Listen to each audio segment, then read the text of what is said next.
Live from downtown Detroit, home of WDIV and Click on Detroit, Local 4 News at noon starts now. Republicans are rallying around the president during night one of the RNC, giving us a clearer picture of the Trump campaign strategy to secure re-election. Plus, helping students in the pandemic. What's being done to try and give meals to students who rely on free and reduced lunch during the school year. And let's take a live look outside for you this afternoon. It is another hot one today. A little windy at some parts, but we have possible storms this afternoon. And good afternoon to you. I'm Evrod Cassimy on your Tuesday, August 25th. Topping our show here at noon is, of course, the weather. And we can begin expecting some afternoon storms. So let's get out live to our Brandon Rue. He joins us from his home in Grosse Pointe Woods. What time are we talking, Brandon? Well, we are looking at the combination once again of the heat and the humidity, right? And a front that is parked right on top of us as we speak. So the combination has us looking to the skies, although so far, so good. Let's take a look at temperatures. The clouds at times have really helped us to keep the temps from popping up there. We have 82 Metro, 82 Monroe, 82 Lapeer. It is 83 City Airport, but 79 Ann Arbor.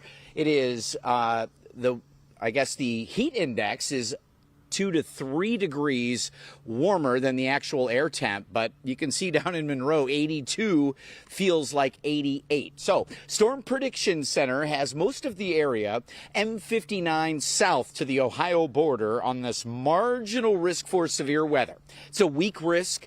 On a scale of 1 to 5, it's only a 1. And like yesterday, likely only going to see isolated or scattered showers forming between now and about 5 or 6 p.m. 88 degrees eventually will feel like low to middle 90s at times, but the lion's share of the moisture is still across southwestern lower, so it's just a matter of a few flare-ups with the heat of the afternoon here between now and 5 or 6. I think most of us don't get a whole lot, Evrod, so we are tracking some of these isolated, stronger storms. Could be loud with some more wind, lightning. As we look into your Wednesday, believe it or not, an even greater risk, and it continues even after that. More to talk about coming up. All right, Brandon, thank you for keeping us aware. A teenage girl died last night in a tragic boating accident. This is in White Lake Township. Police say the 16-year-old girl was at a friend's house on Mandan Lake Monday evening when they went out on a pontoon boat, and the girl reportedly jumped off the back of the boat while it was in motion.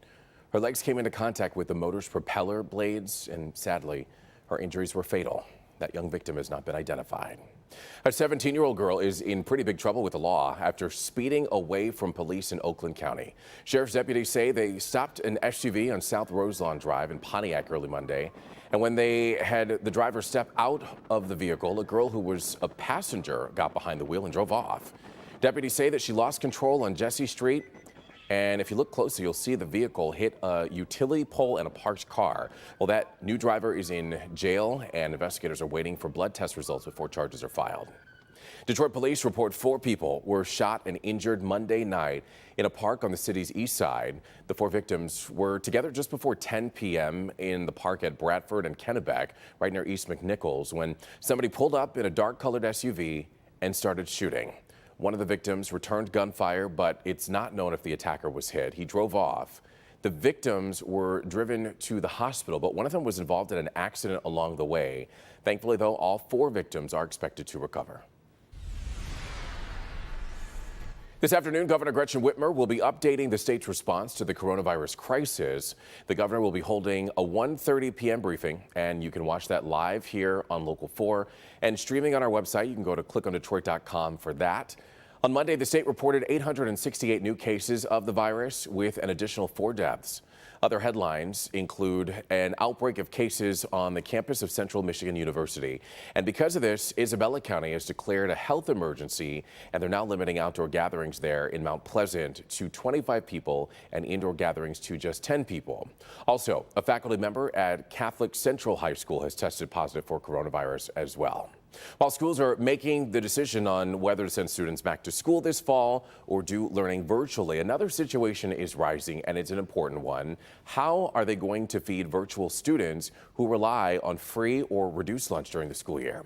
Michigan Senator Debbie Stabenow, along with school superintendents, discussed that importance to extend the ability to feed school children. Let's get out to our Rod Maloney. He joins us now live. And Rod, what were some of the key takeaways during the conversation with Debbie Stabenow?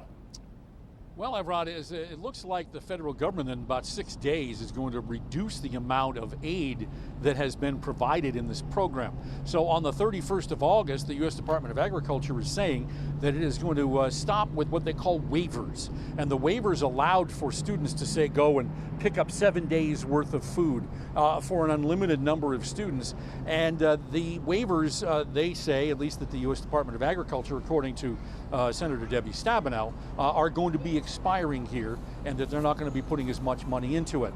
And so there is concern among school superintendents, certainly the leaders in the state of Michigan, and also the senator, about the fact that these programs appear to be being cut back at a time when everybody's headed back to school. And so they're curious about what's to happen, and this is what the senator had to say about what's behind all of this. I do know there's obviously a big push to have kids go back to school. I sure would hate to think that somehow holding access to food over their heads and their parents' head and the school's heads would be used in that process. But there's been no deadline. So at this point in time, it's a choice that they are making. And so we put in a call to the USDA in Washington this morning. Have not heard back from them. Hopefully we'll have a response when we come back with more on this story coming up on Local 4 News at 5. Reporting live in West Bloomfield, Rod Maloney, Local 4. A lot of people are depending on that food for their children. Rod, thank you. We know you'll stay on top of that story. Ground is being broken for a new housing development in Detroit's Midtown neighborhood with affordable housing as part of the mix. The project at John R. and Garfield looks like this, and it will include 68 apartments, with 14 of them set aside for residents who earn between 30% and 60% of the area median income. A special focus will be on finding units for formerly homeless veterans. The $36 million development will also include retail and parking for nearly 170 cars. That project should be completed sometime by the end of next year. All right, so to come here on Local 4 News at noon, making the case for re-election. Next, Republicans spend the night on the Republican National Convention campaign trail, both defending and praising President Donald Trump while launching an attack against Democratic rivals. But first, unrest in Wisconsin after a black man is seen shot in the back by a police officer. Up next, we'll tell you what the man's family is saying as protests begin to increase in the area.